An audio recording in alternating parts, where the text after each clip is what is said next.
The city of Chicago is proud to have one of the most beautiful shorelines in the world. Lake Michigan stretches more than 18 miles along the city, and the Chicago Harbor serves as the link between the population and the Great Lake. 31st Street Harbor is the newest addition to the harbor system, and when completed will have 1,000 new slips for boaters.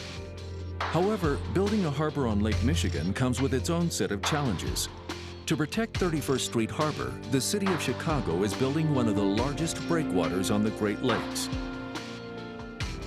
In charge of the design of this harbor is Bill Weaver, a vice president and engineer with AECOM.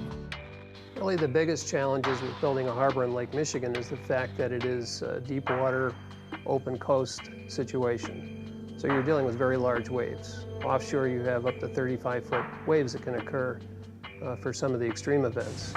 Lake Michigan is not unlike the ocean. In fact, it can be more dangerous.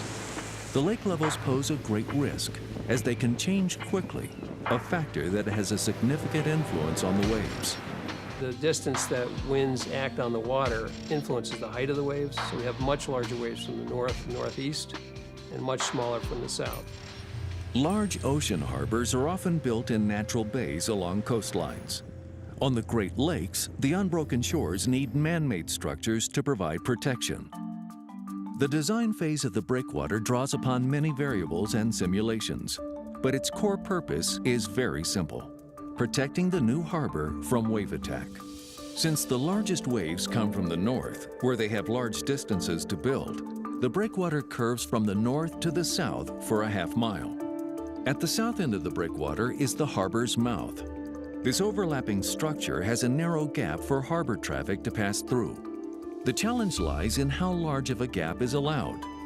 It needs to be large enough to allow boats from the harbor to move freely, but small enough that wave energy isn't transmitted into the safety zone. To test this, engineers use scale models that can show the worst that Lake Michigan can throw at the new harbor. This is a modeling of a fairly extreme event, and in addition to the type of waves we view as the design condition, we also design for overload wave conditions. So it helps us understand that when it does fail, where the stress points are. So you can see here, for example, we had several stones moving down on the structure, so we understand how this is stressed in this particular wave environment. The construction of the breakwater happens in a specific sequence. It consists of a fabric of 3 different sizes of stone that act together. First, small core stones are placed to create a strong base on the lake bed. They arrive via freighter that anchors right off the side of the construction site. This is one of the core stones, and again, they vary in size from 6 inches to a foot in diameter. They're very tightly packed, so wave energy doesn't get through them very easily. They dump them in the water, very low tech, sometimes with a conveyor belt right off the barge. And then after they dump the core stone in the water, they shape it to get it to the proper grade, and that becomes the foundation and the core and heart of the breakwater. On top of the core stone, a transition layer called B-stones is carefully placed. These larger pieces of blasted volcanic rock are 2 to 3 feet in diameter and nest into the core stone to create a fabric that deflects the lake's energy. Then, the final layer of armor stones are placed on top. Yeah, this is what we call an A1 stone, and they tend to vary from 10 tons to 18 tons in size. These armor stones are the biggest and strongest pieces of the breakwater that will slug it out with the lake for decades to come. Shipped from a quarry in Wisconsin, these stones take days to form and weeks to move.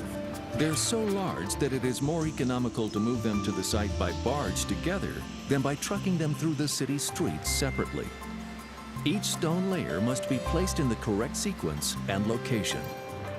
The crane has what they call an orange peel grab, and they literally grab the stones one at a time, and they have spotters on the ground that will tell them where to place it.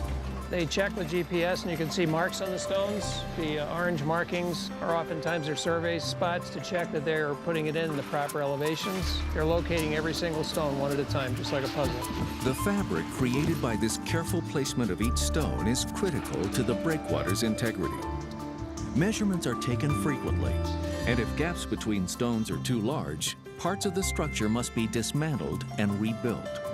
These bigger stones have bigger air gaps between the stones, so the pressure can get through more easily. Each layer of stone has progressively bigger voids, so you want those spaces in the biggest stone size above to be small enough so the stones below them can't come through.